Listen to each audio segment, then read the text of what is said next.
Good evening, everyone. Evening. My name is Dennis Montoya, and I have a life-size llama in the middle of my living room. Now, this might sound a bit odd to bring up, but it actually symbolizes a lot about me and my family.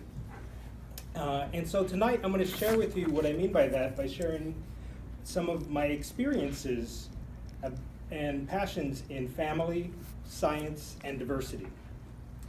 So what does a llama have to do with family? So I credit a llama with how I met my wife.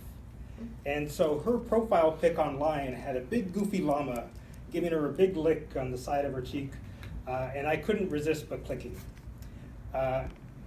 And the llama is something that we fell in love with during our trips to Peru before we met each other. And to us, it represents more of a yearning for adventure and to learn about new cultures.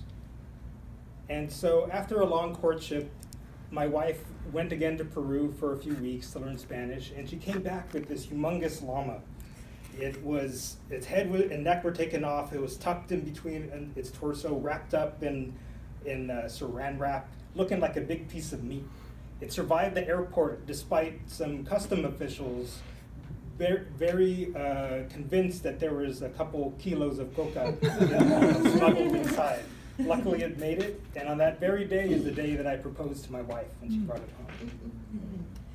And the love for traveling isn't just with me, it doesn't just stop with me and my wife, but we're also passing it on to our son. So our son has already a passport at the age of 4 months. He already had a passport, and his first international trip to China at 9 months. And if you've ever seen a government-issued ID with a little picture of a baby on it, it's the cutest thing ever. It's hilarious. And so this llama effect doesn't just affect my family, but also continues into my social and my active life. So I love to experience new food, beer, and wine from different countries and share those experiences with people. And so to me, a happy hour with good food and good company is like the best thing ever. And also, while traveling, I've learned that bicycling is one of the best ways to travel. It gives you a more mindful way to visit a place. You can stop more easily than driving in a car. And so one of my main hobbies now is to do long distance cycling, where my greatest achievement so far has been a century ride, which is about 100 miles, which I just barely finished. And this love of diversity and adventure and discovery has also reflected in my work.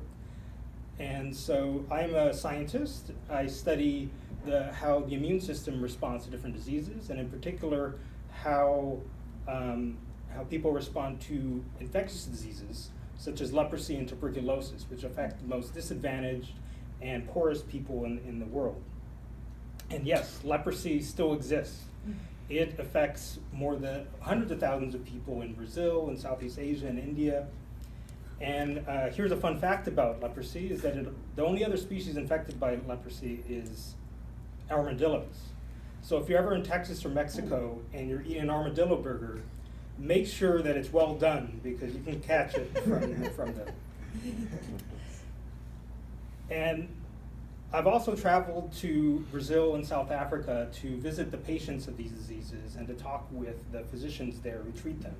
And one of the things that I brought back from that is that diverse perspectives are needed in science to be able to tackle these complex diseases in these complex cultures and different areas around the world.